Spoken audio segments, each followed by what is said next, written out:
So what I'm going to be doing is a final test on this Japanese Burgundy DSi XL. I'm going to quickly pull up my notes that I have. I take notes on the serial numbers for both the shell and the motherboard to track any repairs. Just quickly looking up this one. 1011322. Okay, it's this one.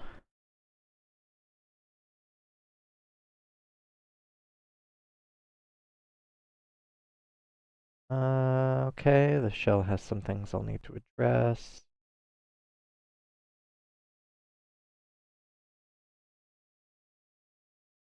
And the motherboard. Oh yeah, this one was weird. Previous owner left that this motherboard had a blinking charge light, but I was not able to find that during testing and assembly.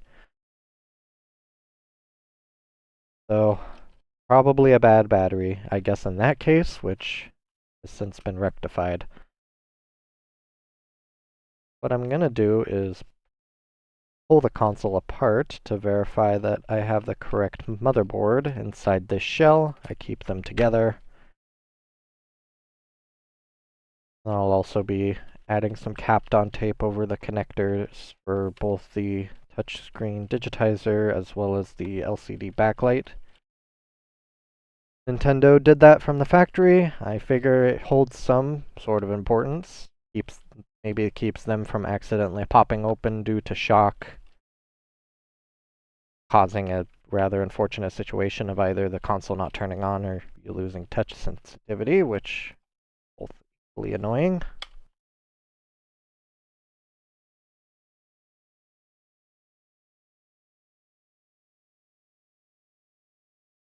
So for the motherboard, 3, 4, a 17. Yep, that matches my records, so I do have the correct motherboard inside the shell. Well, at least they match my records.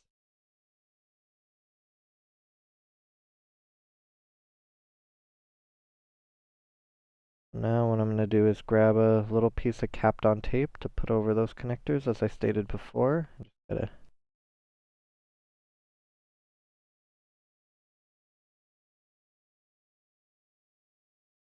There we go.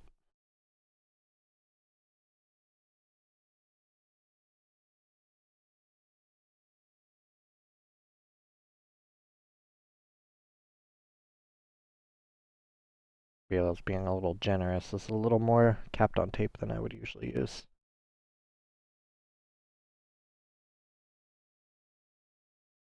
A little extra can't hurt.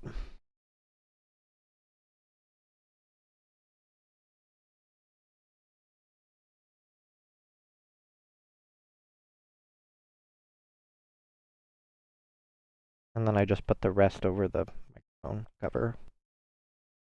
Or the microphone plug. It doesn't necessarily matter, that's just sort of like, well, I have this extra strip of Kapton tape. I put it over both the LCD backlight and the digitizer, and then just the rest just right over there. Now I do have in my notes right here that the R button was giving me a little bit of problems. This was from initial testing. I believe I attempted to clean it, but it's just more just, hey, keep an eye out for it. So I'm going to keep the screws out just in case. But I'm going to continue on with my testing here.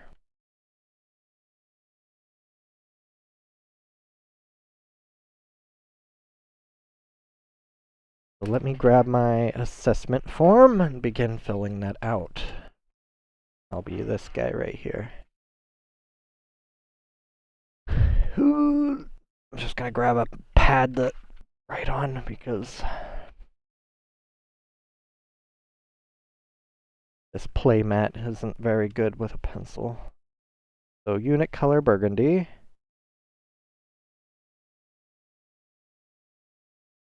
Shell number is WJF101013299. Motherboard serial number is 175060112 U01A3 E4 negative A17. Software version, don't know yet. Battery life, 4 hours and 25 minutes.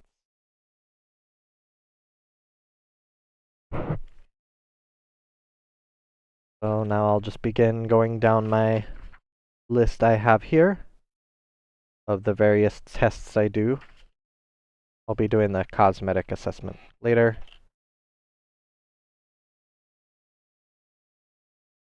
R4 card must still be in this guy. I did a battery test on this yellow. Left my R4 card in there. I currently have it charging. So, put the R4 card in.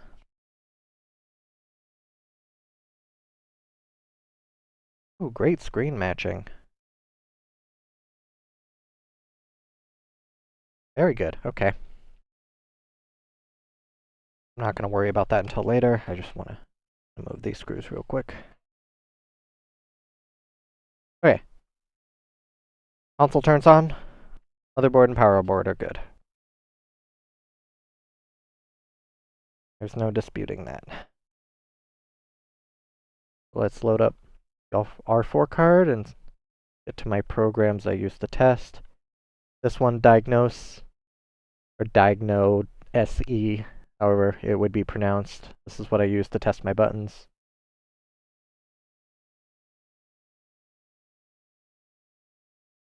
I will not use the included stylus, I'll just use my fat one that I keep around.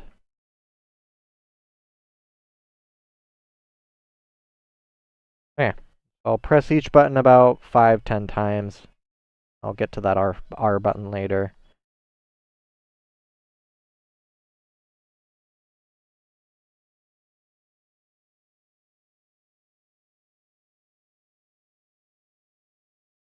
Responding to all of my presses.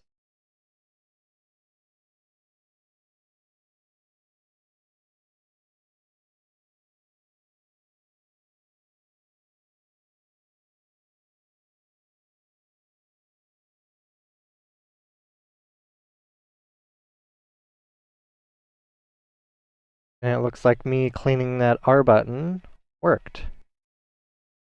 Sometimes just merely cleaning it doesn't work. In this case, it looks like it did. Responding to each one of my clicks. So is the L button. So I have no problem with all of those buttons. I know the volume works because I did the battery life test. I run on max brightness and max volume. So if I had problems increasing and decreasing the volume, I would have noted that down, but as you'll be able to see of me just increasing and decreasing the brightness, that the volume buttons work. Now microphone I do in another test, but I can just simply test it right here. It's responding to my taps. But I will verify that in other places. Next is touchscreen. I'll reload my R4 card and open up this application I can't pronounce. I may need to recalibrate this touchscreen. I usually forget to do that when I put screens in. But I'll just sort of draw around the perimeter. And it looks like it's calibrated good. It's all around the edges. Little circles. Not seeing any like jagged artifacting or anything. No unexpected sort of inputs. So I would say that touchscreen's good. We're at speakers, microphone, and headphone jack. That, I will sort of combo that test with my SD card. Go into the DSI sound. Now I know the speakers work. Ooh, a little ahead of myself here.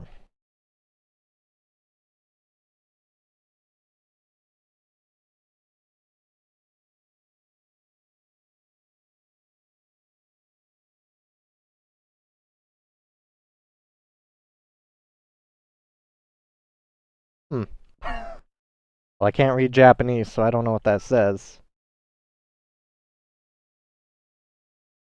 Oh, maybe when I clicked it in the first time it didn't work very well. Okay. And as you can see, playing Gorilla's Feel Good Inc. I can hear it through the speakers.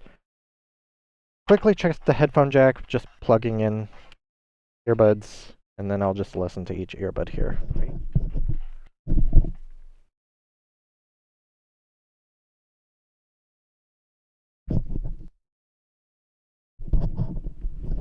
Yep, sounds coming out of both earbuds.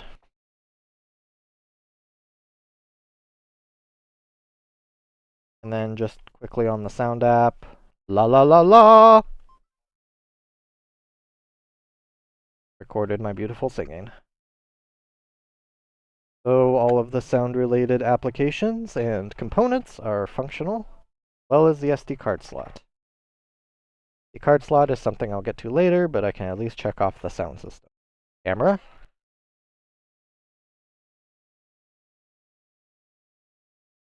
Both cameras are working.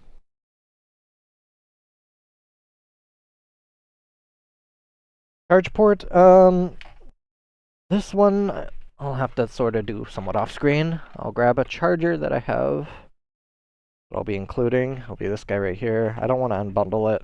That's kind of a pain, so what I'm going to do is kind of test it off screen. And I'll show what I do here. Free up a port.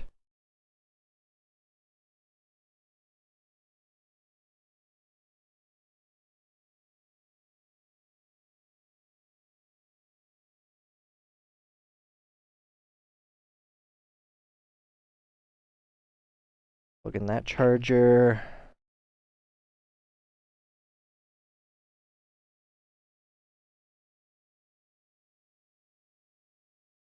Okay.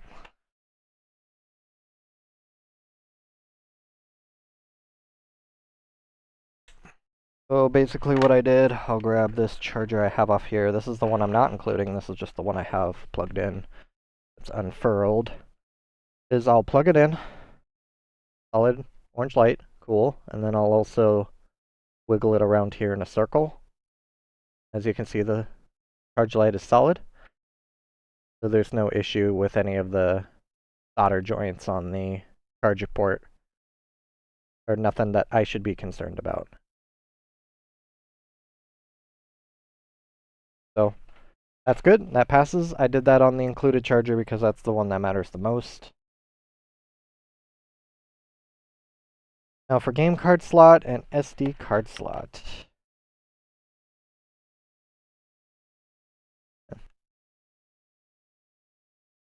So what I do for that, take out my R4 card, is I throw just a handful of shovelware games at it, some more difficult to read than others. At least I've noticed a trend that some are a little harder to read on these consoles than others. Well, let me just kind of make a little stack here. Start with Crafting Mama. This one it reads on pretty much every one of my consoles. There's something really wrong if it can't be read. But as you can saw, at least with this console, it read my R4 card just fine. So I'm of the assumption that this game card slot is mostly fine. And this is, of course, a Japanese console. I'm not actually sure if any of these are DSI enhanced games, so if a game doesn't show up, that doesn't mean it can't be read. It could be a region lock issue. Crafting Mama came up just fine. What I'm going to do is take it and sort of shift the game cart from side to side, just a little bit of pressure. Game's not disappearing, and I'll also kind of give it a thud. Game's also not disappearing. So why I do that is because if the game slot is a little dirty, if I were to shift it from side to side, the game would flick out and flick back in to being read. And what that can cause is if you're playing a game and you accidentally bump the console or something, like, I don't know, maybe you bump it somehow, and the game disconnects, the console will either freeze or just completely turn off. And that's a bit annoying. I had that happen on one of my other consoles. So, Crafting Mama can be read just fine. Start with Bejeweled 3. This one is moderately difficult. Comes up just fine. SpongeBob game, I believe, was moderately difficult as well.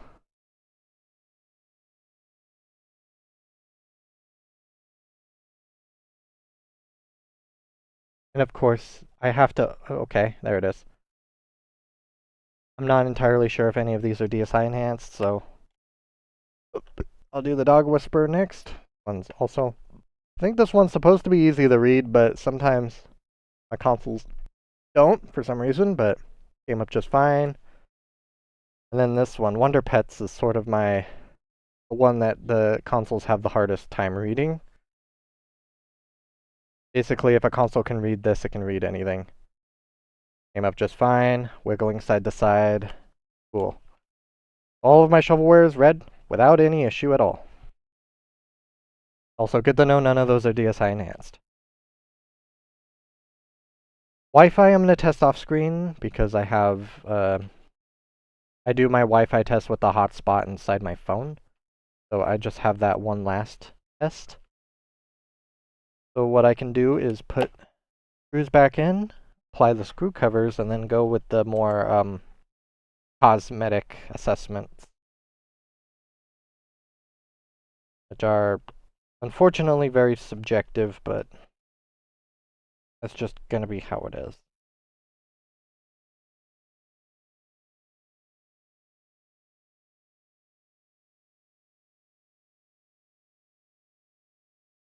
But I can say for certain that a lot of my Japanese shells are in very good shape.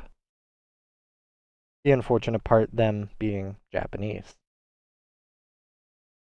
Now there is a way to circumvent that, especially if you're planning on doing homebrew via Twilight menu. You can change or you can just have whatever native language you want, English, and you can completely remove that region locking I was talking about, with all of the other great features that come with homebrewing.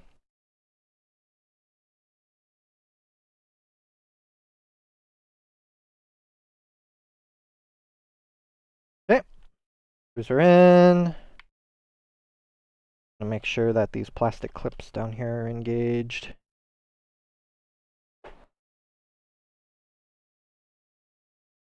That shell's in really good shape. Alright, let me grab screw covers.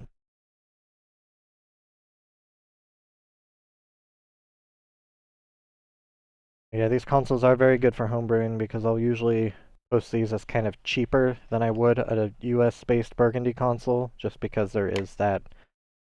It's just in Japanese. It's just a lot harder to deal with than an OEM console.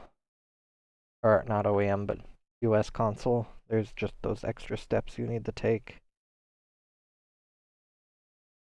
So I have this pillbox full of just a whole lot of screw covers from colors.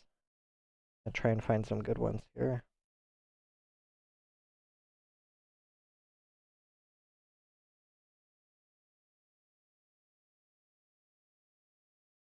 These ones will clean up pretty nicely, but they're together. That's a bit of a pain. I don't make it really easy on myself by throwing them all in this pillbox, but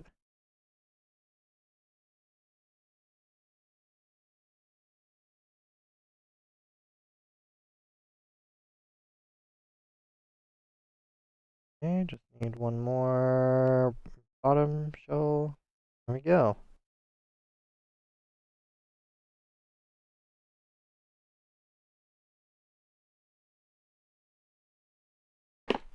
So I just have to separate these two for the top, and then I can begin installing them. Now, a lot of the time, when I take these off, the adhesive will stay on the screw. So most of these screw covers just don't have the adhesive on them anymore.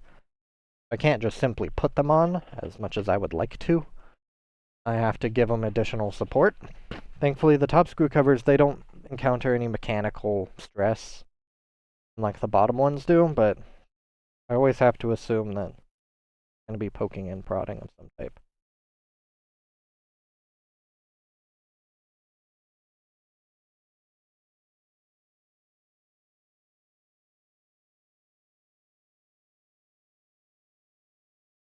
So, as I prep my glue here, I don't do anything fancy. Use standard Elmer's glue.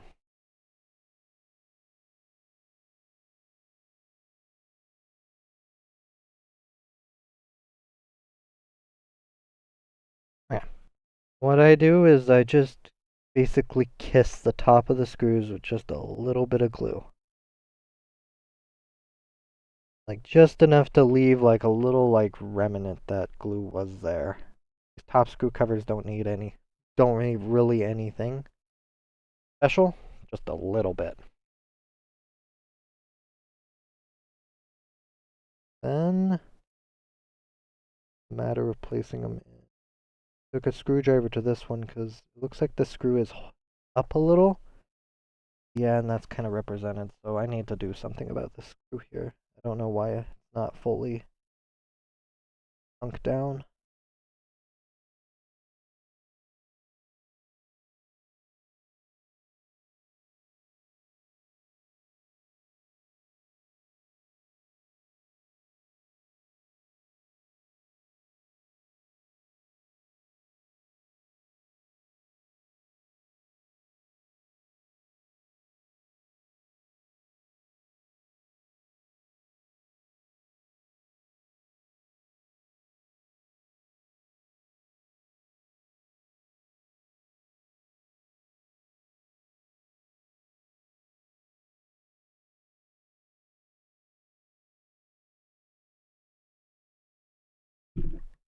I'm gonna replace that screw. Not sinking down all the way.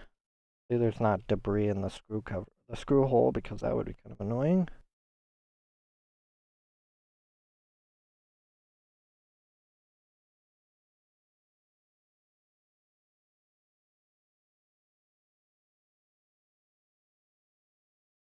There's another one.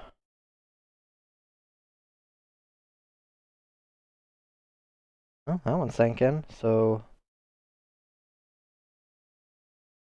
I know what's wrong with this screw, but for now I'll just... Oh, I do know what's wrong with this screw. It has a different head. I think this is a stylus cover head. Not a bottom shell screw, but the head type is different.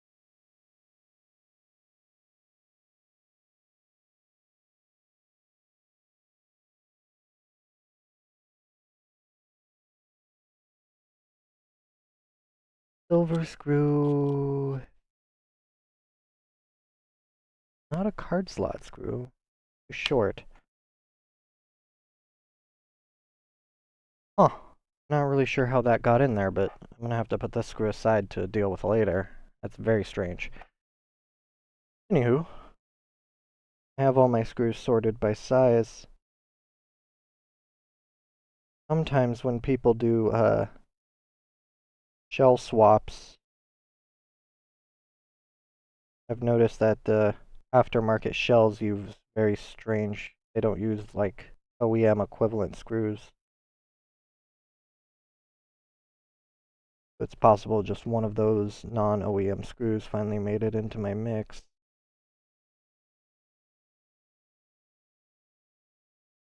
I'm gonna have that is true. I'm gonna have to put a little more glue on it. Just a kiss.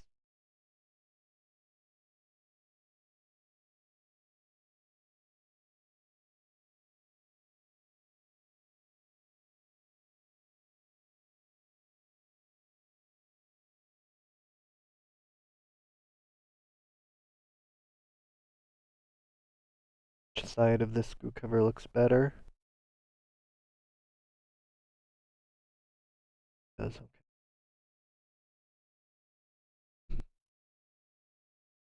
That side, yeah.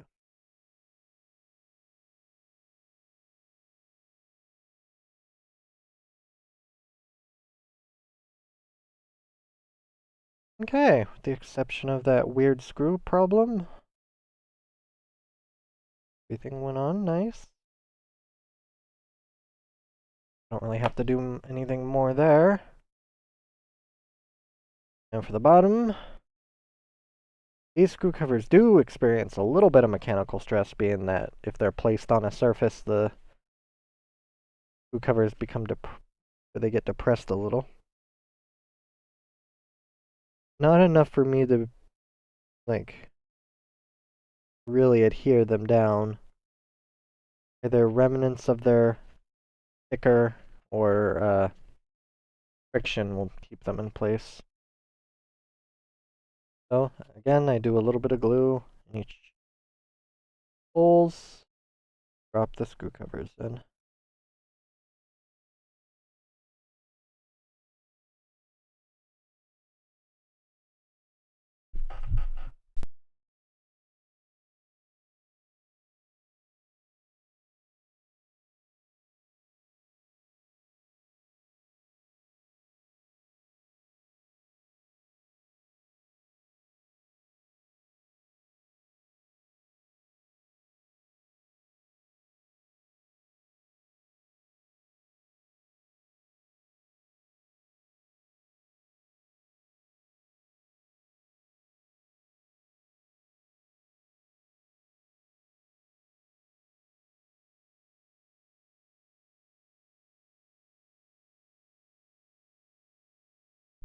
Okay, just kind of checking all of these.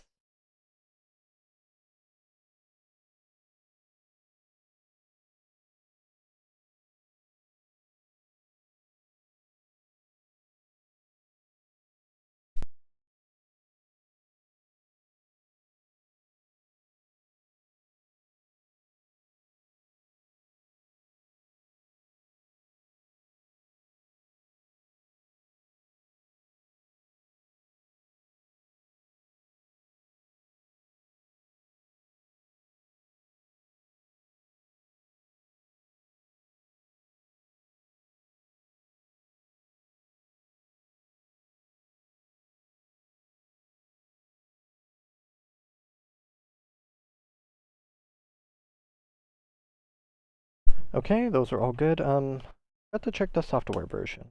Do that real quick.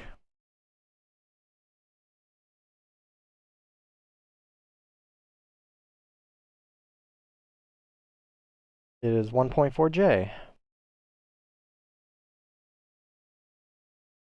do believe is the oldest software version.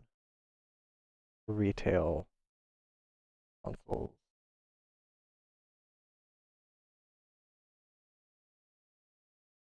Right, and for a quick sort of exterior cleaning, what I do is just load up a microfiber cloth with some distilled water.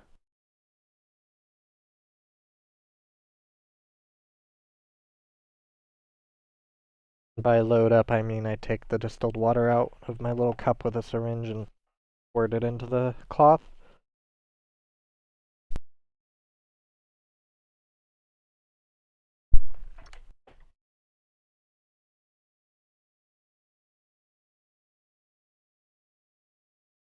And I don't do anything too special, just give it a quick wipe down off all of my fingerprints and greasy hands when putting this thing together initially.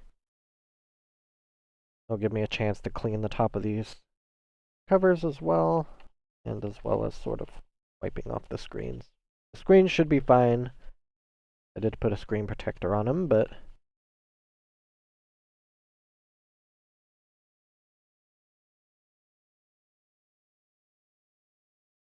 okay, and then I'll take a dry one, do the same.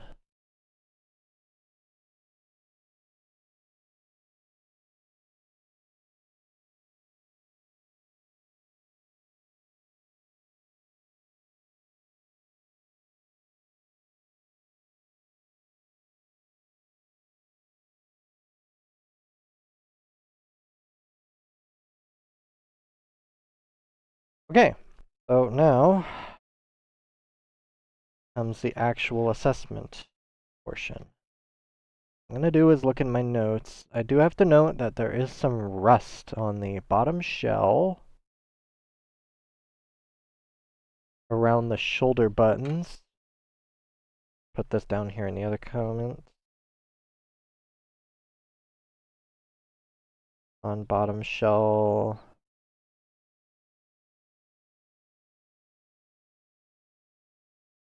Where's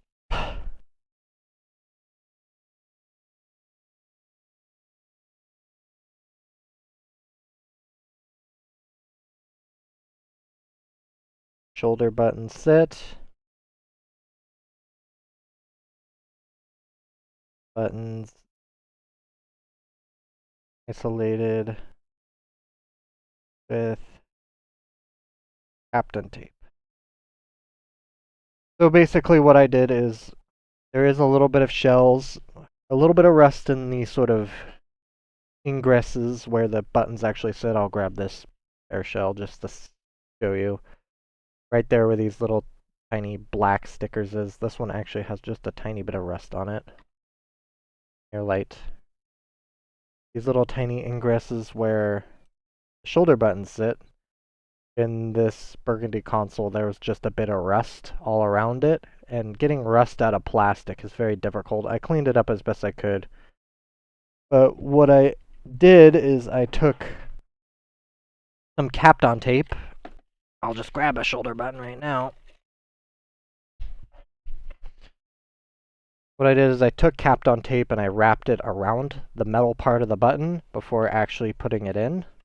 So that created a barrier between the actual metal part of the button and the rust on the shell. So hopefully that should prevent the button from rusting.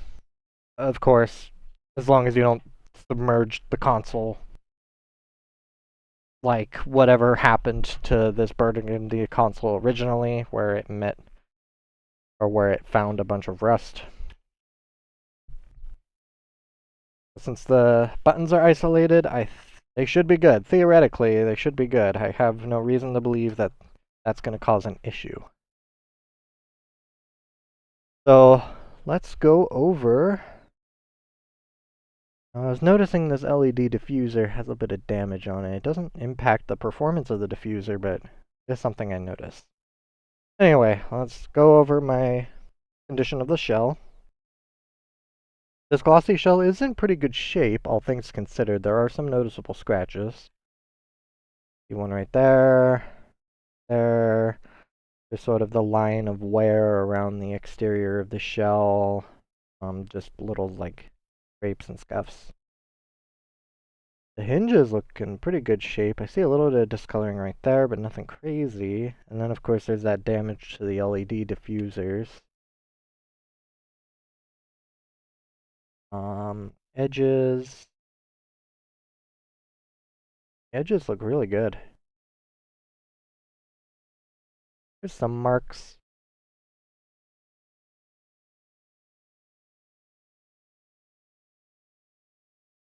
Back shell looks also really good. It looks like there's the remnants of a sticker right there. Now that didn't come off with my conventional cleaning method, so I'm assuming that's just discoloration due to that sticker being on there for who knows how long. There's another sticker on this console that the same deal. Show that here in a second. I'm just gonna go through this console here. Top shell's in great shape. There's some like scraping right here, but almost hard to see. Yeah, there it is. And then there's right here, down here below the D-pad.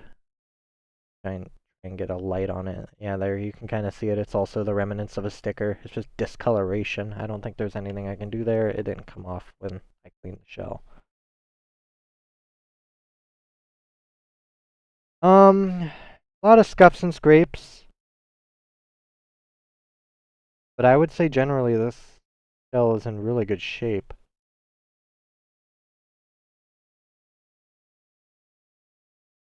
Considering the bottom shell and the face shell pieces are very good and there's no real deep scrapes, I'm going to give it a very good. It would be a 2 out of 3. So for the glossy shell piece,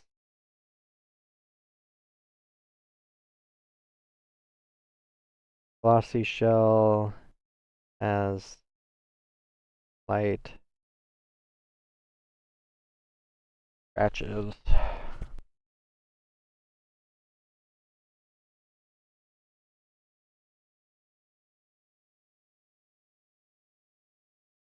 Remnants of stickers of, or discoloration due to stickers.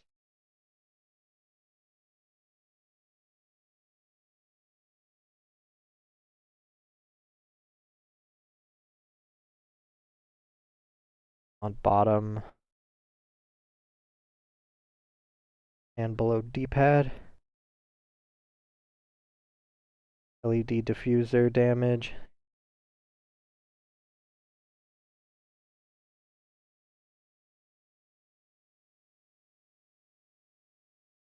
Small marks on edges.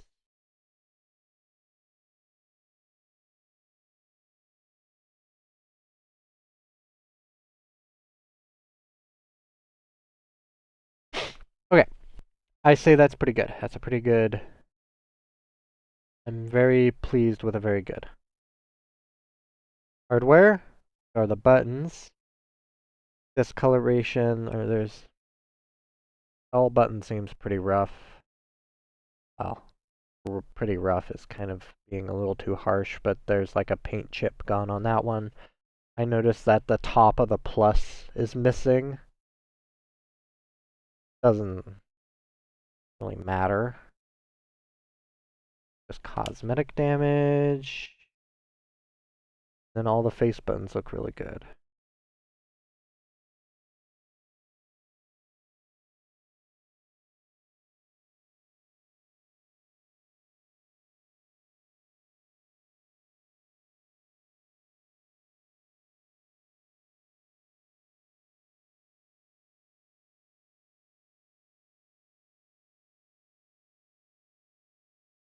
Yeah, screws are looking good too.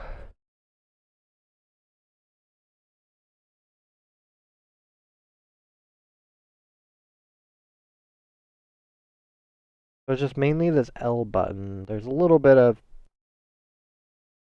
paint chipping on R as well.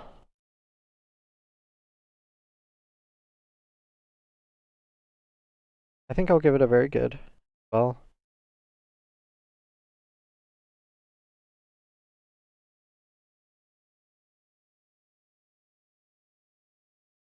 paint chipping on R and L. Physical condition of the screens. Now these will just be the exterior.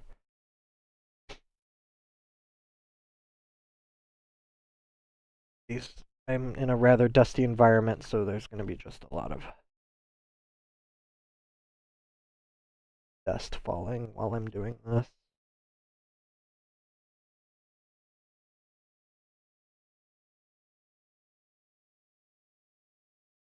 I see one very small, two scratches on the bottom screen. And that's it. Two extremely small scratches. I wouldn't be... I can give that an excellent.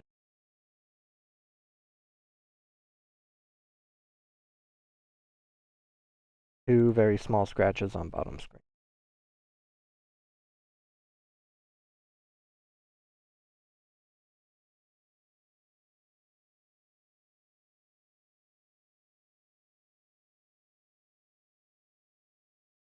As for the condition of, or the screen conditions themselves, let me turn off these lights. I did detect something. I did say these screens were matching really good, but... Ooh, wow, okay.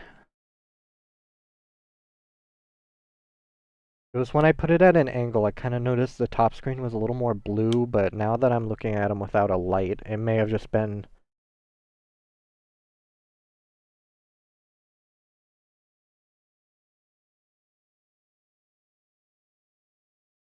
Yeah, these screens match perfectly. Like, as far as my human eyes can tell, they match wonderfully.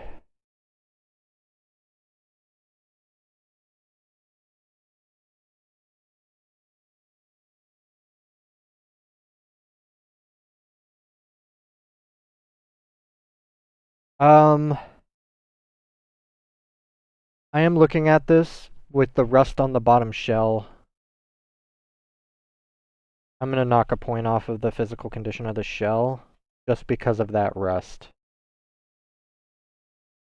And then I'll just do sort of like an arrow pointing up to this area because I didn't make enough space for myself. So I say it's good. I think the actual like outer facing portion of the shell is very good, but there is some internal problems that I couldn't deal with. I did the best I could, what I had. So,